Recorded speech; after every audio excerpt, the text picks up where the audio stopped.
How to upload Canva video to Instagram. Hello everyone, I am Bishaka and welcome to our channel. Now, let's get right into the tutorial.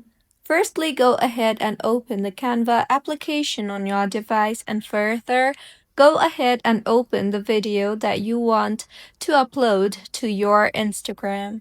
Once opened, tap on the share icon on top right of your screen and then tap on the More option if you don't see the Instagram option there, and further, go ahead and tap on the Instagram option and, when prompted, tap on the Open option.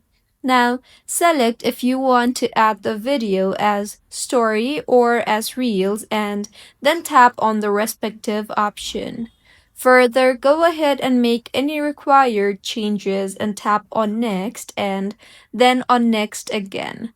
Finally, tap on the share button, and with this, the video will be uploaded directly from Canva. So this is how you can upload Canva video to Instagram. If you find this tutorial helpful, please like the video and do comment if you have any queries.